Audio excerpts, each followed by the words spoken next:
नमस्कार, स्वागत है आपका हमारे चैनल पर और मैं हूं आपके साथ शेरिन। जिस तरीके से दिल्ली के डिप्टी सीएम मनीष सिसोदिया की मुश्किलें बढ़ती हुई नजर आ रही हैं, एक तरफ सीबीआई जो शराब घोटाले की जांच कर रही है उसमें भी उन्हें बुलाया गया था, तो वहीं दूसरी तरफ गृह मंत्रालय की तरफ से भी जासूसी मामले में आज मंजूरी दे दी गई है सैंक्शन जाँच के लिए, वो भी सीबीआई को। इस पूरे मामले पर बात करते हैं, हमारे साथ मौजूद हैं सुप्रीम कोर्ट से एडवोकेट उमेश शर्मा जी। सर, आज गृह मंत्रालय की तरफ से बड़ा फैसला लेते हुए सीबीआई के लिए मंजूरी दे दी है कि वो जांच कर सकती है मनीष सिसोदिया के ऊपर। वहीं दूसरी तरफ मनीष सिसोदिया कह रहे हैं कि बढ़ती हुई पार्टी है हमारी, इसीलिए हमारे पर आरोप लगाए जा रहे हैं और आगे तो बहुत ज़्यादा आरोप लगने वाले हैं। देखिए, ये बहुत ही डिस्टर्बिंग न्यूज़ है और मनीष सिसोदिया साहब ने जो भी घपला, उसमें केजरीवाल साहब का भी नाम आ रहा है, जो भी ये घपला हमारे सिस्टम में घुसकर सेंध मारा है वो पकड़ा गया है। और ये इतना घटिया और घिनौना काम इन्होंने किया है जिसकी कोई हद नहीं है। इसका मतलब सरकारी संस्थानों में, सरकार के जो ऑर्गेनाइजेशंस है उसके अंदर इन्होंने जासूस लाकर बिठा दिए, प्राइवेट डिटेक्टिव एजेंसी को एंगेज कर दिया, उसको पैसा देना शुरू कर दिया और पूरे ऑपरेशन को इतनी चालाकी से, इतनी धूर्तता से कवर रखा।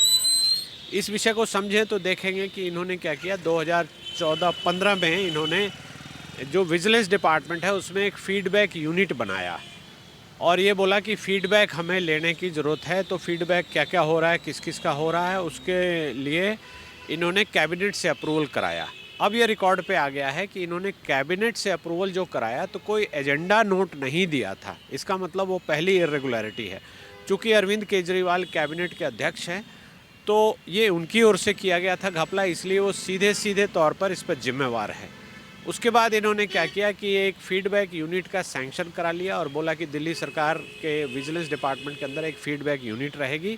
उसके लिए सीक्रेट फंड इन्होंने 1 करोड़ रुपया उस वक़्त ले लिया और उससे भी ज़्यादा घिनौना काम ये किया है कि उस 1 करोड़ रुपए को इन्होंने गलत फर्जी तरीके से बनाकर वाउचर निकाला और प्राइवेट कंपनियों को दिया। उसके बाद इन्होंने क्या किया कि जो कॉन्ट्रैक्चुअल एम्प्लॉयज़ हैं उनको दिखा दिया कि वो डिपार्टमेंट की ओर से रखे गए हैं और फीडबैक का जो भी काम हो रहा है वो करते हैं। अब सीबीआई की जांच में ये चीज़ें प्रिलिमिनरी इंक्वायरी में आ गई है कि वो जो रिटायर्ड लोग थे वो आईबी और पैरामिलिट्री फोर्सेस के रिटायर्ड लोग थे जिनको कॉन्ट्रैक्टर का एम्प्लॉय बनाकर और दफ्तर में, सरकारी दफ्तर में घुसा दिया गया। अब वो फीडबैक के नाम पे पॉलिटिकल जासूसी करती रहे, किस पॉलिटिकल पार्टी के लोग क्या कर रहे हैं, ऐसा होना नहीं चाहिए। इसके लिए कोई सरकारी डिपार्टमेंट बना भी नहीं है। वो काम वो घटिया तरीके से करते रहे, केजरीवाल को बताते रहे। चूँकि ये मंत्रालय आता है मनीष सिसोदिया के अंदर तो वो सीधा अपने यहाँ रिपोर्ट कराते रहे, जो कि एक और सीरियस इरेगुलरिटी है।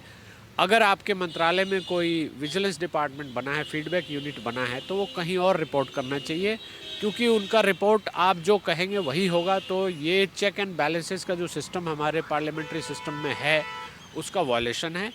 अब ये सारा कच्चा चिट्ठा इनका पकड़ा गया है।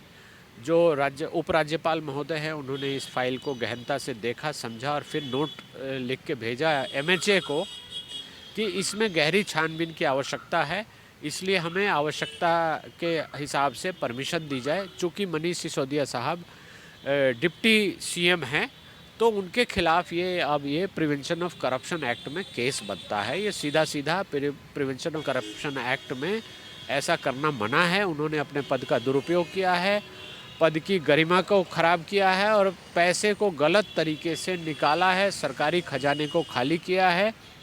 तो ये वही मंत्री हैं जो पहले शराब के घोटाले में दलाली खाई है, अब इन्होंने इनकी चोरी यहाँ भी पकड़ी गई है। तो ये बहुत ही घटिया बात है, बहुत शॉकिंग है और बहुत ही ज़्यादा हमारे सिस्टम को ख़राब करने वाली बात है। सर, अगर हम जासूसी की बात करें या फिर इस कमेटी की बात करें जिसका गठन, यानी कि ये जो कमेटी बनाई गई थी जिसको कहा गया था कि ये फीडबैक देगी हमें, और वहाँ जहाँ एक तरफ विपक्षी पार्टियों के तमाम नेताओं की जासूसी कराई गई तो वहीं दूसरी तरफ ब्यूरोक्रेट से लेकर सुप्रीम कोर्ट के जजेस का नाम भी आया है। हाँ, इसमें आया है। इन्होंने ये चीज़ें अब सीबीआई की रिपोर्ट में आ जाएगी। अब जब जांच होगी, सैंक्शन मिल गया है तो ऑफिशियली वो सैंक्शन के बाद जांच करके चार्जशीट इनके खिलाफ जमा करेंगे। तब वो एक डोमेन में, पब्लिक डोमेन में वो डॉक्यूमेंट आ जाएगा कि इन्होंने किस किस की जांच कराई, क्या क्या कराया और ये बहुत ही घटिया तरीके से इन्होंने कराया है, बहुत ही ज़्यादा अंडर कवर काम किया है। ऐसा किसी भी पॉलिटिकल पार्टी को अपने विपक्ष के लिए या किसी के लिए ऐसा नहीं करना चाहिए। अब ये समझ में सबको आ रहा है कि ये कैसे इलेक्शन जीतते हैं, कैसे दूसरी पॉलिटिकल पार्टी को ये मात दे जाते हैं। तो जब इतनी घटिया हरकतें ये करेंगे तो ये किसी को भी मात दे देंगे। इनकी मोरालिटी कुछ नहीं है, इनका कोई एथिक्स नहीं है, ये कहीं भी कुछ करते नहीं हैं, सिर्फ जुमलेबाजी करते हैं, कोरी बकवास मिसलीडिंग बातें करते हैं और अंदर खाने में ये डिटेक्टिव से, जासूसी कंपनियों से मिलकर सरकारी पैसा प्राइवेटली उनको गलत तरीके से देकर ये सारी इन्फॉर्मेशन निकालते हैं, जो कि बहुत ही गलत है और ये हमारे सिस्टम के लिए बहुत ही घातक है। तो इस पर लगाम लगना चाहिए और मुझे ऐसा लगता है कि इस केस में मनीष सिसोदिया जी को सज़ा भी होगी, क्योंकि ये प्रिवेंशन ऑफ करप्शन एक्ट का मैटर बनता है और उन्होंने पब्लिक पद का दुरुपयोग भी किया है। सर, जहाँ जिस तरीके से दिल्ली के डिप्टी सीएम पर 2 जांच बैठी हुई हैं, एक तरफ इस पूरे मामले को लेकर जासूसी, वहीं दूसरी तरफ शराब घोटाला पर, इन दोनों जांचों पर जांच पूरी होने से पहले ही ये कहा जा रहा है कि हमारे ऊपर राजनीति की जा रही है, झूठे आरोप लगाए जा रहे हैं। संजय सिंह भी इसी तरीके की बात कर रहे हैं।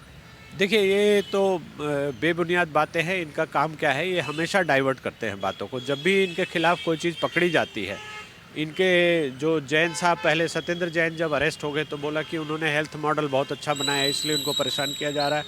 वैसे ही सिसोदिया जी का एलिबे ये ले रहे हैं, एक फॉल्स डिफेंस बना रहे हैं कि ये शिक्षा मॉडल, बहुत अच्छा शिक्षा का काम इन्होंने किया है, इसलिए इनको परेशान किया जा रहा है। ऐसा कुछ नहीं है। शिक्षा का काम आप करें, मंत्री हैं, आपको चुना गया है, आपके ऊपर दायित्व है, हज़ारों करोड़ रुपए आप खर्च कर रहे हैं, लेकिन आप शराब की दलाली तो ना करें।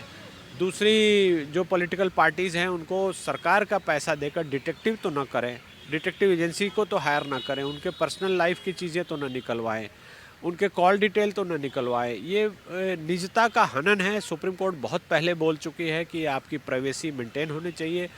पब्लिक लाइफ में जो भी लोग हैं उनकी प्राइवेसी को इन्होंने ब्रीच किया है, उसके खिलाफ भी इनके ऊपर मुकदमा चलना चाहिए। ये तो खैर बाद की बात है, समय की बात है, लेकिन अभी जो प्राइमा फेसाई दिखाई दे रहा है वो इनके ऊपर सीबीआई का केस, सीबीआई इन्वेस्टिगेट करके इनका जो प्रिवेंशन ऑफ करप्शन एक्ट है और बाकी आईटी एक्ट के हैकिंग के मैटर्स बनेंगे। इनके साथ जो भी लोग इसमें इन्वॉल्व रहे हैं, जो भी ठेकेदार का कर्मचारी बन के जिन भी लोगों ने, रिटायर्ड लोगों ने काम किया है, उनके खिलाफ भी चार्जशीट होनी चाहिए और उनको भी सज़ा होनी चाहिए, ताकि हमारे सिस्टम की प्योरिटी बनी रहे। ये मैं चाहता हूँ और ऐसा होना भी चाहिए।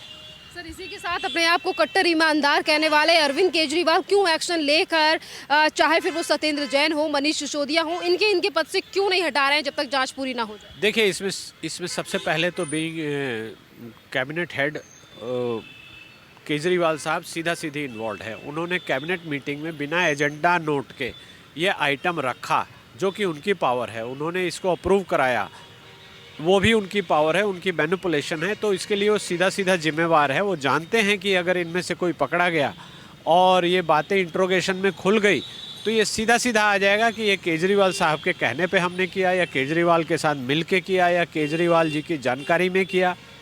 तो सीधा सीधा केजरीवाल साहब, जो तथाकथित रूप से अपने आप को ईमानदार मुख्यमंत्री कहते हैं, ईमानदार राजनीतिक कहते हैं, वो पकड़े जाएंगे और वो दिखाई दे जाएगा कि उन्होंने क्या क्या ईमानदारी की आड़ में क्या क्या घपले किए हैं। तो उसको बचाने के लिए ये सारी चाल खेली जा रही है। और अगर इन मंत्रियों को इनके पोस्ट से हटा दिया गया तो वो कॉमन मैन बन जाएंगे, उनकी जो इम्यूनिटी है, जो उनका अमला जमला है, वो उनके पास से हट जाएगा।